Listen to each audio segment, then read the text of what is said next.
ఈరోజే వైశాఖ సోమవారం. సోమవారము అంటే మహాశివుడికి ఎంతో ప్రీతికరమైన రోజు. మరి ఇంతటి విశిష్టమైన రోజు ఈ కథలను విన్నా, చదివినా, చెప్పినా, వినిపించినా జన్మల పాపాలు తొలగి కోటి జన్మల పుణ్యం వస్తుంది, సకల శుభాలు కలుగుతాయి. మరి ఆ కథలేంటో ఇప్పుడు ఈ వీడియోలో తెలుసుకుందాం. ఎంతో మహిమాన్వితమైన ఈ రోజు శివదేవుని కథను విన్నా, చదివినా, చెప్పినా, వినిపించినా సకల శుభాలు కలిగి ఆ శివపార్వతుల అనుగ్రహం మీకు కలుగుతుంది. తెలుగుదేశమున ఒకానొక గ్రామసీమలో బీదవాడైన శివయ్య అనే పేరుగల బ్రాహ్మణుడు నివసిస్తూ ఉండేవాడు. అతను రాజేశ్వరి అనే ఆమెను పెళ్లాడి కాపురం చేస్తూ ఉన్నాడు. కొంతకాలానికి ఆ దంపతులకు ఒక కొడుకు, ఒక కూతురు కలిగారు. పుత్రుని పేరు సదాశివుడు, పుత్రిక పేరు దాక్షాయిని. బీదవాడు అవడం వల్ల శివయ్య భిక్షాటనం చేసి భార్యాబిడ్డలను పోషించుకుంటూ ఉండేవాడు. ఇలా కొంతకాలం గడిచిన తర్వాత తన భార్యతో శివయ్య ఇలా చెప్పాడు: ఓ రాజేశ్వరి, మనం ఈ దరిద్రావస్థను భరించలేకపోతున్నాం. నేను తిరుపతి పుణ్యక్షేత్రానికి వెళ్లి స్వామిని దర్శించి అక్కడ కష్టపడి కొంత ధనాన్ని సంపాదించి తిరిగి వస్తాను. నీవు బిడ్డలను జాగ్రత్తగా చూస్తూ ఉండు అని చెప్పి శివయ్య ప్రయాణమై వెళ్తున్నాడు. శివయ్య అలా వెళ్తూ ఉండగా ఒక ముసలి బ్రాహ్మణుడు ఎదురయ్యాడు. ఆ బ్రాహ్మణుడు శివయ్యతో ఇలా పలికాడు: ఎవరు నాయనా నీవు అని అడిగాడు. అప్పుడు శివయ్య ఇలా చెప్పాడు: ఓ మహానుభావా, ఆ కనిపిస్తున్న పల్లెయే నా గ్రామం. చాలా బీద కుటుంబీకుడిని. ఒక భార్య, 2 పిల్లలు ఉన్నారు.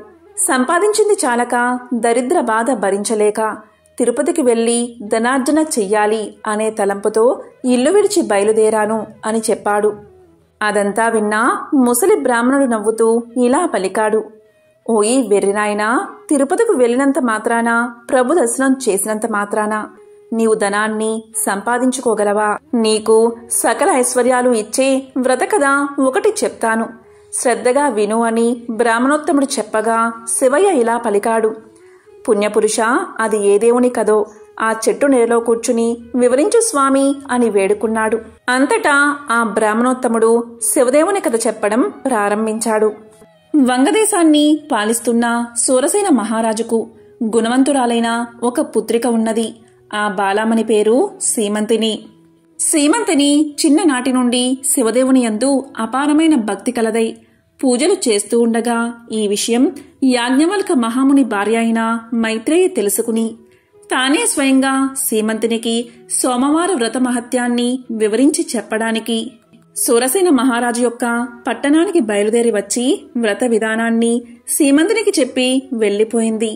ఆనాటి నుండి సీమంతిని సోమవార వ్రతాన్ని భక్తి శ్రద్ధలతో చేస్తూ సదాశివుణ్ణి పూజిస్తూ వ్రతకథ చదువుతూ దినదిన ప్రవర్ధమానమయ్యింది. ఇలా ఉండగా అంగదేశాన్ని ఇంద్రసేనుడు అనే మహారాజు పాలిస్తూ ఉండేవాడు. ఆ రాజుకు చంద్రాగదుడు అనే కొడుకు ఉన్నాడు. ఆ చిన్నవాడు సకల విద్యలు నేర్చుకుని పెళ్లియేడుకు వచ్చాడు. చంద్రాగదనకు వివాహం చెయ్యాలి అనే తలంపుతో ఇంద్రసేన మహారాజు తన కొలువులో ఉన్న మంత్రి, పురోహిత సామంతులతో యువరాజైన చంద్రాగదనకు ఎక్కడైనా తగిన చిన్నదాన్ని చూడమని చెప్పి వారిని దేశదేశాలకు పంపించాడు. వారు అనేక దేశాలు తిరిగి తిరిగి చివరకు వంగదేశ పరిపాలకుడైన సూరసేన మహారాజు పట్టణానికి చేరుకున్నారు. ఆ రాజుకు సీమంతిని అనే కుమార్తె ఉన్నదని పరిచారకుల వల్ల తెలుసుకుని రాజు దర్శనానికై ఆస్థానానికి చేరుకున్నారు. అంతటా సూరసేన మహారాజు మంత్రి, పురోహితులను గౌరవించి తమరు వచ్చిన పని ఏమిటి అని అడిగాడు. దానికి వారు ఇలా చెప్పారు: మహారాజా, మాది అంగదేశము. మా ఇంద్రసేన మహారాజు గారికి చంద్రాగదుడు అనే కుమారుడు ఉన్నాడు. అతనికి తగిన కన్య గురించి తిరుగుతూ తమ పుత్రికా రత్నమగు సీమంతిని దేవి గుణగణాలు తెలుసుకుని ఇక్కడకు వచ్చాము. ఇదిగో మా యువరాజు చిత్రపటము అని చూపించారు. రాజు ఆ చిత్రపటాన్ని కుమార్తెకు చూపించి ఆమె సమ్మతికి సంతోషించి కళ్యాణ ముహూర్తం నిశ్చయించి మహావైభవంగా వివాహం చేశాడు.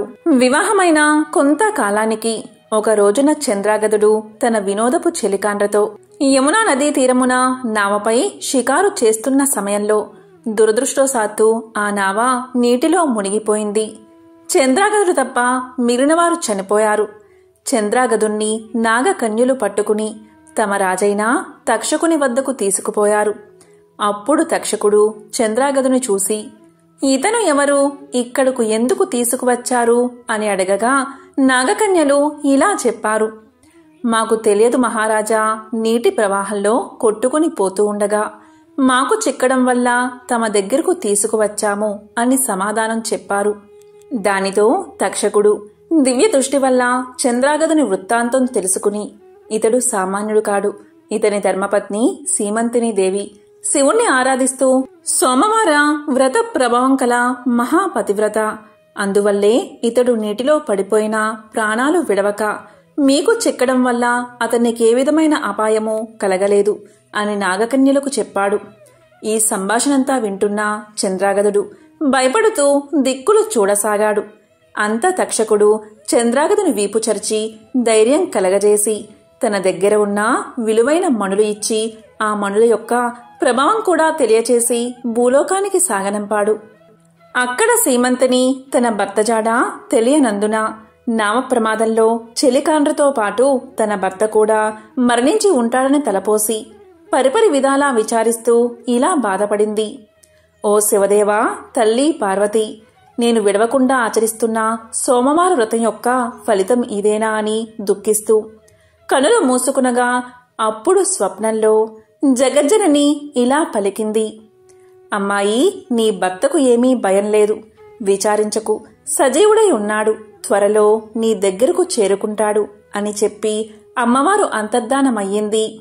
అంతలో సీమంతిని మేల్కొని స్వప్నంలో దేవి చెప్పిన వాక్యాలు వృధా కావని మనస్సులో ధైర్యం చేసుకుని యథాప్రకారంగా సోమవార వ్రతాన్ని చేస్తూ ఉండగా దివ్య ప్రభావం కల మణులతో చంద్రాగదుడు తన దేశానికి తిరిగి వచ్చాడు.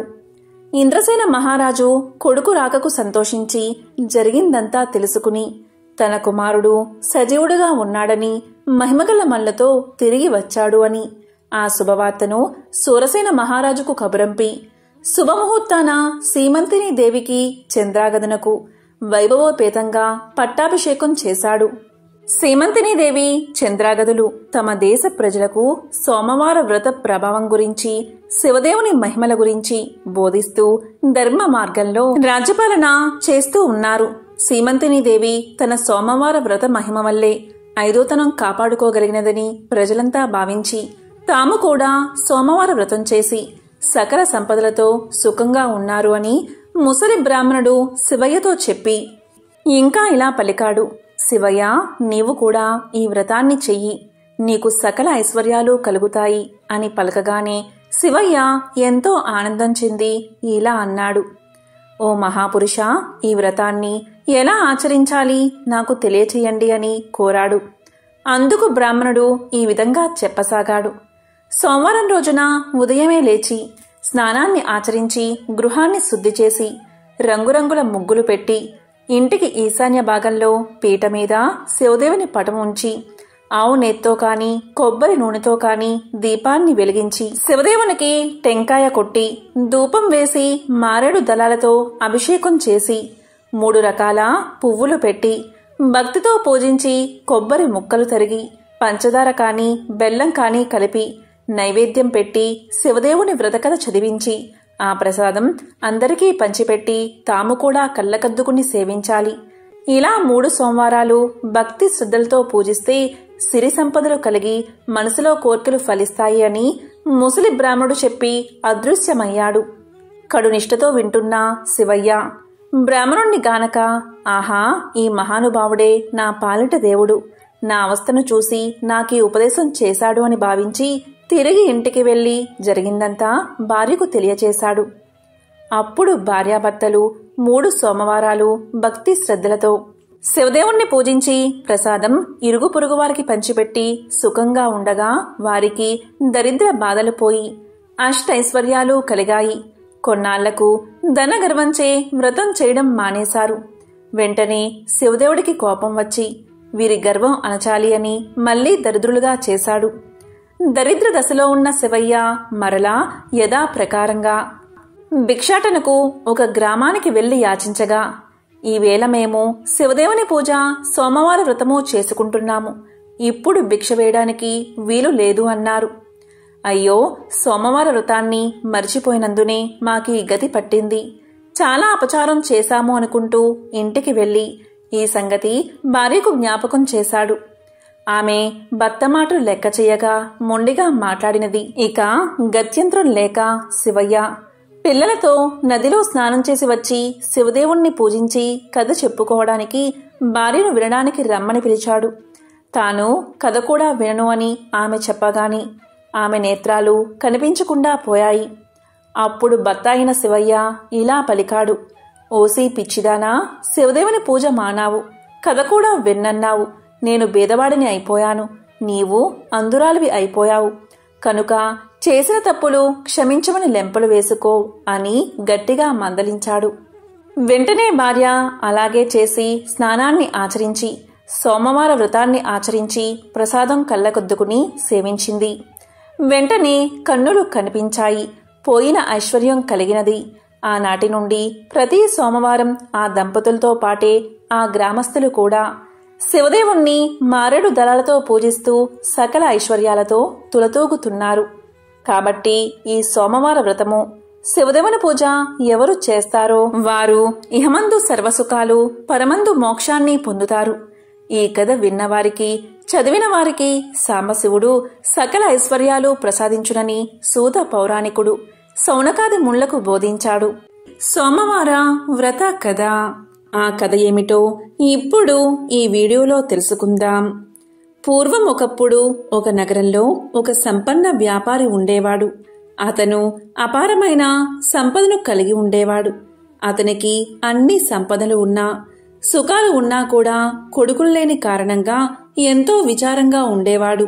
కొడుకు పుట్టాలని ఆ సంపన్న వ్యాపారి క్రమం తప్పకుండా సోమవార వ్రతాన్ని ఆచరించేవాడు. అతను ప్రతిరోజు శివాలయానికి వెళ్లి అక్కడున్న శివ పార్వతులను పూర్తి విశ్వాసంతో పూజించేవాడు. ఇక పార్వతీదేవి ఆ సంపన్నుడి భక్తికి ఎంతో సంతోషించి మహాశివుడితో ఇలా పలుకుతుంది. స్వామి, ఈ సంపన్న వ్యాపారి మీకు నమ్మకమైన భక్తుడు. అతను క్రమం తప్పకుండా సోమవారం ఉపవాసం ఉంటాడు, సోమవార వ్రతాన్ని ఆచరిస్తాడు. కాని ఇప్పటికీ అతనికి కొడుకులు లేరు. అతను ఎంతో భక్తి శ్రద్ధలతో సోమవార వ్రతాన్ని ఆచరిస్తున్నాడు. కనుక అతని కోరిక తీర్చండి అని అడుగుతుంది. పార్వతీదేవి మాటలు విన్న పరమశివుడు ఇలా అంటాడు.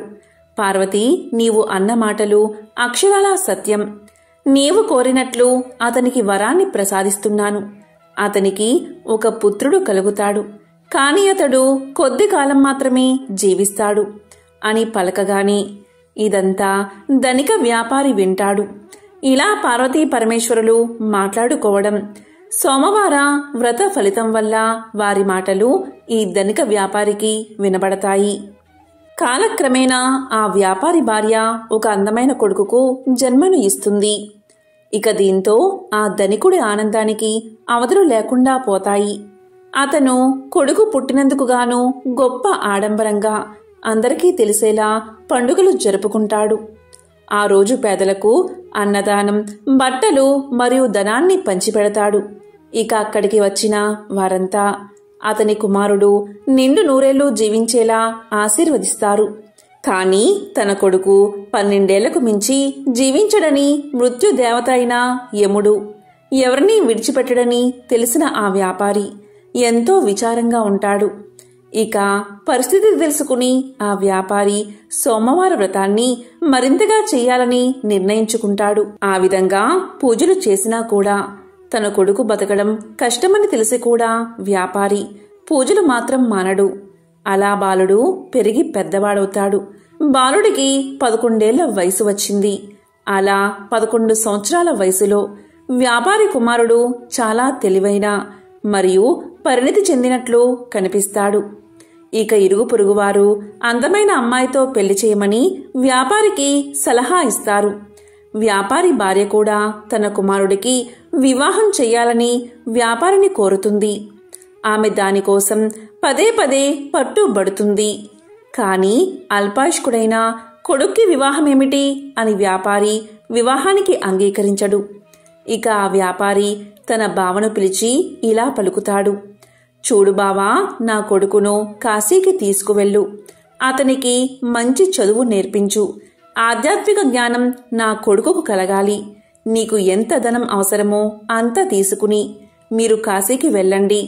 వెళ్లే మార్గంలో మీరు ఎక్కడ ఆగితే అక్కడ భక్తి కార్యక్రమాలు, యాగాలు, అన్నదానాలు, బ్రాహ్మలకు భోజనాలు పెట్టండి అని చెప్తాడు.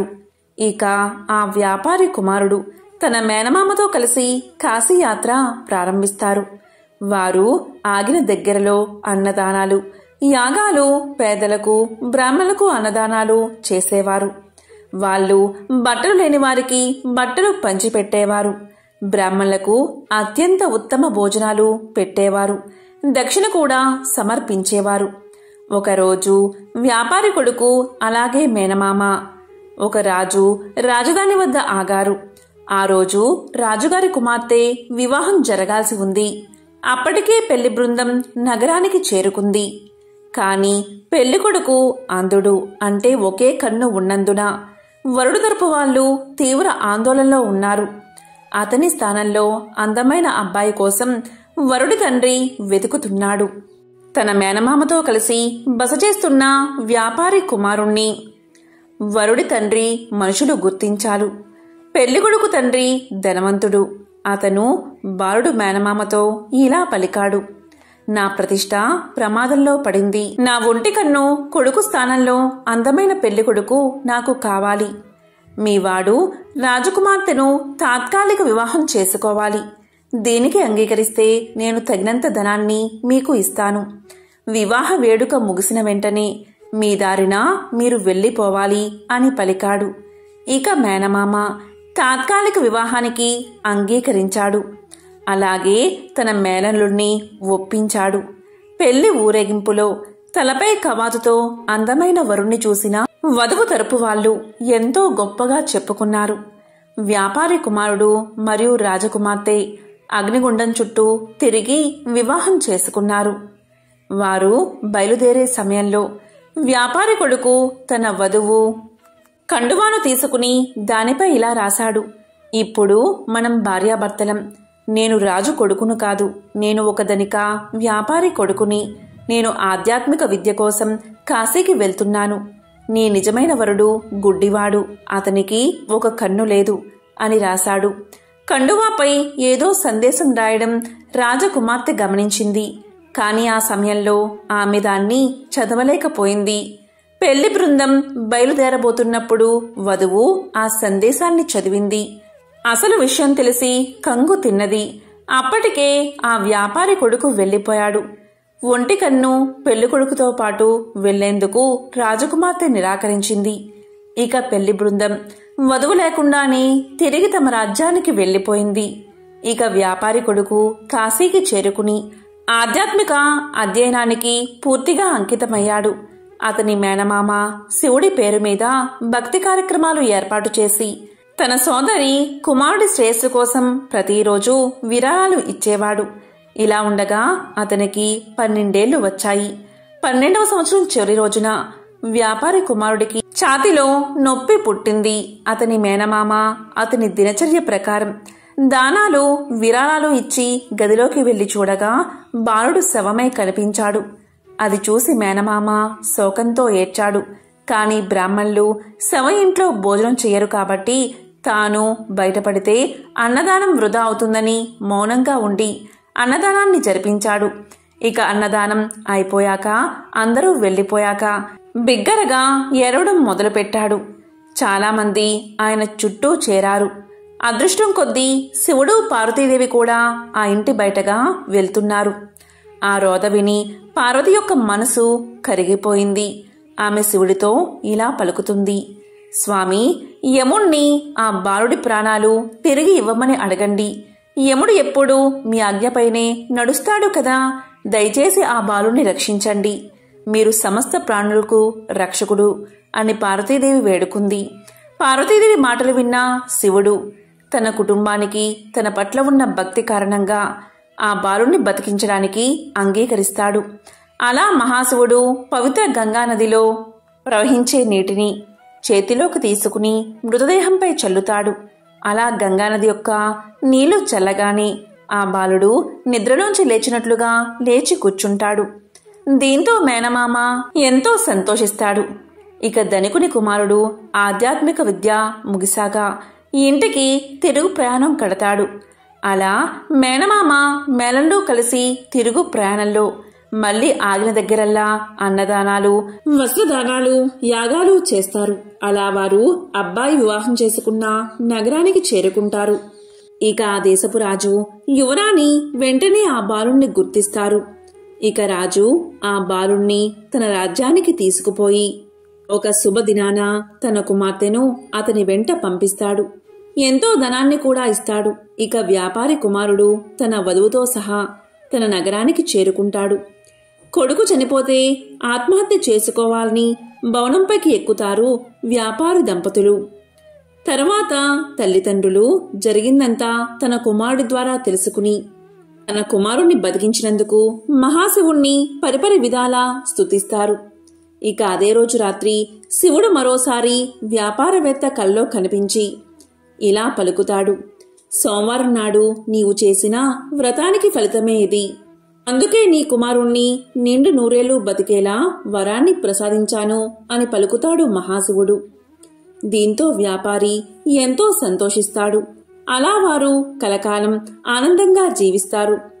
ఎంతో విశేషమైన పవిత్రమైన ఈ కథను ఎవరైతే ఈ రోజు వింటారో, లేక చదువుతారో, లేక చెప్తారో, లేక వినిపిస్తారో వారి జన్మల పాపాలు తొలగి కోటి జన్మల పుణ్యం వస్తుంది. తిరుగులేని రాజయోగం పడుతుంది. ఇక వారింట్లో అన్ని శుభాలే కలుగుతాయి. మహాశివుడి విశేషతను తెలిపే మరొక కథను ఇప్పుడు తెలుసుకుందాం. పూర్వకాలంలో ఒకానొక గ్రామంలో ఒక నిరుపేద కుటుంబం ఉండేది. ఆ పేద దంపతులకు 2 కుమార్తెలు, 1 కుమారుడు ఉన్నారు. వారి కుటుంబం జరుగుబాటు కూడా చాలా దుర్భరంగా ఉండడం వల్ల పెద్దవాళ్లైన 2 కుమార్తెలు అడవికి వెళ్లి కట్టెలు ఏరుకుని వచ్చి వాటిని గ్రామంలో అమ్మి కుటుంబ పోషణ కొనసాగిస్తూ ఉండేవారు. ఇలా కాలం గడుస్తూ ఉండగా ఒకనాడు ఆ అక్కా చెల్లెళ్ళు పుల్లలు ఏరుకుని గ్రామానికి వస్తూ ఉండగా పొలిమేరలోని ఒక ఇంట్లో ఏదో పూజ చేయడం చూసి ప్రసాదం తెచ్చుకోవాలని అక్కడకు వెళ్తారు.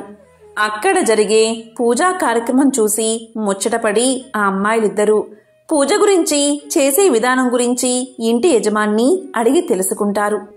ఇక ప్రసాదం తీసుకుని ఇంటికి వెళుతున్న వాళ్లకు ఆ పూజ తాము కూడా చేసుకోవాలన్న ఆశ కలుగుతుంది. ఒక చెట్టు మొదట తమ గంపలు దింపి అక్కడ శుభ్రం చేసి మర్రి ఆకులు, మర్రిపళ్ళు, పత్రి పోగు చేసుకుని వచ్చి నువ్వే మా దేవుడివి అని అక్కడ గల ఒక రాతిని ఆ చెట్టు మొదట్లో పెట్టి పూజ చేసి, స్వామి ఇవే తమలపాకులు, ఇవే వక్కలు, ఇవే పళ్ళు అని మర్రి ఆకులను, మర్రి పళ్ళను, మర్రి ఊడలను పెడతారు. ఇవే తోరాలు అనుకోమని మర్రి ఊడలను స్వామి ముందు పెట్టి భక్తితో పూజ చేస్తారు ఆ అక్కా చెల్లెళ్ళు. తరువాత వారు ఇంటికి బయలుదేరుతూ తమ తమ గంపలను నెత్తిన ఎత్తుకోబోగా వాటిలోని పుల్లలన్నీ బంగారు పుల్లలుగా మారిపోతాయి. వారు ఆనందంతో ఇంటికి వెళ్లి తల్లిదండ్రులకు జరిగిందంతా చెప్తారు. ఆ పుల్లలు అమ్ముకుని శ్రీమంతులు అయిపోతారు. సిరి సంపదలు పెరిగిన ఆ సుందరాంగులను తూర్పు నుంచి ఒక మహారాజు వచ్చి, పెద్దామెను పడమర నుంచి ఒక మహారాజు వచ్చి చిన్నామెను వివాహం చేసుకుంటారు.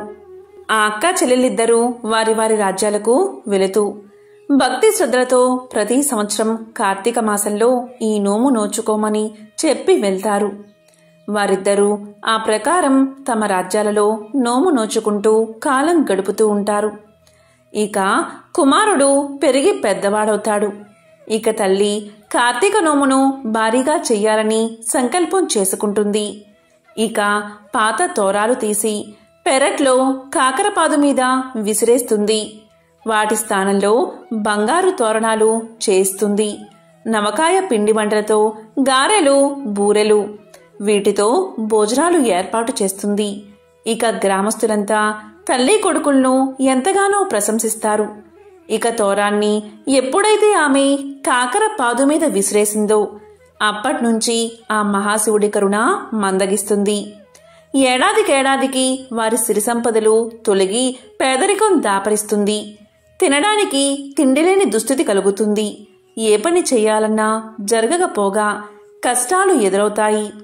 ఆ తోరం ఎప్పుడైతే కాకర పాదు మీద విసిరేసిందో ఆ కాకరకాయల్లో బంగారం నిండుకుంటుంది. కాని ఇంట్లో వారు అది గ్రహించరు. ఒకసారి తల్లి పెరట్లో ఇరగకాసిన కాకర పాదును చూసి కొన్ని కాయలు కోసి కొడుకు ఇచ్చి అంగడికి వెళ్లి చారెడు నూకలు, పప్పు, ఉప్పు తీసుకురమ్మని పంపిస్తుంది. కొడుకు అవి తీసుకువెళ్లి షావుకారి అంగడి ముందు నిల్చుంటాడు. ఎంతసేపటికి ఆ షావుకారు కొడుకుని చూడడు. తరువాత షావుకారు అతన్ని చూసి ఏమిటి తీసుకొచ్చావు అని ప్రశ్నిస్తాడు. దానికి కొడుకు ఇలా పలుకుతాడు, అయ్యా, ఈ కాకరకాయలు తీసుకుని బియ్యం ఇప్పించండి. మీ పేరు చెప్పుకుని ఈ పూటకు ఇంత గంజి తాగుతాము అని పలుకుతాడు. దానికి షావుకారు ఇలా అంటాడు, అలానా, మీకు దారపోయడానికి మాకు ఊరికే వచ్చినా సిరి సంపదలు ఏమీ లేవు, వెళ్ళిపో అని కసురుకుంటాడు. కాని ఆ బాలుడు బతిమాలాడగాని ఇక ఇతను వదిలేలా లేడు అని దోసెడు బియ్యం, పప్పు ఇప్పించి పంపిస్తాడు షావుకారు. ఆ పూటకు వారు ఆకలి తీర్చుకుని మరుసటి రోజు మరికొన్ని కాయలు కోసి మరో అంగడికి వెళ్లి అమ్ముకుని రమ్మని పంపిస్తుంది తల్లి. దాంతో కొడుకు ఆ కాకరకాయలు పట్టుకుని అంగడి వీధికి వెళ్తున్నప్పుడు షావుకారు అతన్ని ఆపి, ఏమి కావాలంటే అవి ఇస్తాను, రోజూ కాకరకాయలను నాకే ఇవ్వాలని చెప్పి బియ్యం ఇచ్చి పంపిస్తాడు. ఆ షావుకారుకు ఎందుకు అలా దయ కలిగింది అంటే, ముందు రోజు తాను తీసుకున్న కాకరకాయలు కూర చేసే నిమిత్తం వాటిని కొయ్యగాని వాటిల్లో నుండి బంగారు ముద్దలు రాలిపడతాయి. ఆ కాకరకాయలు మరెవరికీ దక్కకూడదని ఆ షావుకారు ఎంత ఇవ్వడానికైనా సిద్ధపడతాడు. అలా రోజూ కుర్రవాడి దగ్గర కాకరకాయలు కొంటూ ఉండేవాడు షావుకారు. ఇలా ఉండగా కొన్ని రోజులకు ఆ చెట్టుకున్న కాకరకాయలు అయిపోయాయి. ఆ షావుకారు చిల్లిగవ్వ కూడా ఇవ్వడం మానేశాడు. ఇక చేసేది లేక తల్లి తన కుమారుణ్ణి ప్రయాణం చేసి తూర్పున ఉన్న పెద్ద అక్క దగ్గరకు పంపుతుంది. మన కష్టసుఖాలు ఆమెకు చెప్పి ఏమైనా సహాయాన్ని అడగమంటుంది. దాంతో కొడుకు అక్కగారింటికి చేరుకుని నౌకర్లు లోపలికి వెళ్లనివ్వకపోతే అక్కడే ఉండగా తల ఆరబోసుకోవడానికి మేడ మీదకు వచ్చిన అక్కగారు తమ్ముణ్ణి చూసి లోపలికి తీసుకువెళ్తుంది. అక్కగారికి ఇంటి పరిస్థితులన్నీ తెలియజేస్తాడు తమ్ముడు. దాంతో అక్కగారు ఒక గుమ్మడికాయను తొలిపించి అందులో వరహాలు పోసి తమ్ముడి చేతికి ఇచ్చి దానిని అమ్మకు ఇవ్వవలసిందిగా చెప్పి పంపుతుంది. అలా తిరిగి వస్తూ తమ్ముడు అక్కగారి ఇచ్చిన సద్ది తినాలని ఆ గుమ్మడికాయను నేల మీద పెట్టి చద్దన్నం తింటూ ఉంటాడు. అంతలో ఎక్కడ్నుంచో ఒక పెద్ద గద్దె వచ్చి ఆ గుమ్మడికాయను తన్నుకుపోతుంది. చేసేది లేక ఒత్తి చేతులతో ఇంటికి వెళ్లడం ఇష్టం లేక పడమర ఉన్న చిన్న అక్కగారి ఇంటికి వద్దకు వెళ్తాడు తమ్ముడు. అక్కడ చిన్నక్క నౌకరి వాళ్ళ వల్ల తమ్ముడి రాక గురించి విని బయటకు వచ్చి తమ్ముణ్ణి లోపలికి తీసుకువెళ్తుంది. కష్టసుఖాలు అడిగి తెలుసుకుంటుంది. వెంటనే ఆమె ఒక చెప్పుల జతలో వరహాలు పెట్టి కుట్టించి దాన్ని ఎక్కడా విడవక తిన్నగా ఇంటికి వెళ్ళమని చెప్పి పంపుతుంది.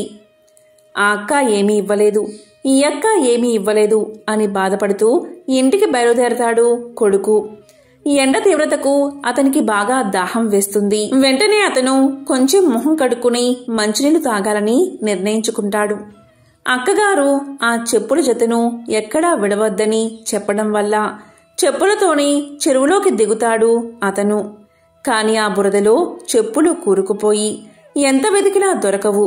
ఈ సంగతంతా చెప్పి పెద్దక్కగారిని సహాయం అడగాలని తిరిగి ఆమె వద్దకు వెళ్తాడు తమ్ముడు. అది కార్తీక మాసం అవడం వల్ల నోము నోచుకుంటూ ఉంటుంది పెద్దక్కగారు. తమ్ముడు ఇంటికి రాగానే తమ్ముడు జరిగిందంతా చెప్పగానే ఆ నోమును కూడా అతని చేత నోయిస్తుంది. ఆడంబరం కాదు ముఖ్యం, భక్తే ముఖ్యమని చెప్పి ఇంటికి వెళ్లి తన తల్లిని కూడా నోము నోయించేలా చెయ్యమని తమ్ముడుకు చెప్పి కొంత ధనాన్ని ఇచ్చి పంపుతుంది. అలా తమ్ముడు నోము తన పెద్దక్కగారి ఇంట్లో నోచుకుని ఇంటికి తిరిగి వస్తూ ఉండగా గుమ్మడికాయ పండు అలాగే తాను ఇంతకు ముందు విడిచిపెట్టిన చెప్పులు కూడా కనిపిస్తాయి. వెంటనే అతను ఎంతో సంతోషంతో ఆ రెండిటినీ తీసుకుని తన ఇంటికి చేరుకుని తల్లికి జరిగిందంతా చెప్పి భక్తి శ్రద్ధలతో నోమును నోచుకునేలా చేస్తాడు. వెంటనే వారు చెప్పుల జతలో ఉన్న బంగారు నాణాలు చూస్తారు. అలాగే గుమ్మడికాయలో ఉన్న నాణాలు కూడా చూస్తారు. అలా వారు క్రమంగా తిరిగి ఊపందుకుని తిరిగి పూర్వ వైభవంతో జీవిస్తారు. ఎంతో పవిత్రమైన విశేషమైన ఈ వైశాఖ సోమవారం రోజు ఈ కథలను వింటే చాలు జన్మల పాపాలు తొలగి కోటి జన్మల పుణ్యం వస్తుంది. ఆ మహాశివుడి అనుగ్రహం మీకు కలుగుతుంది.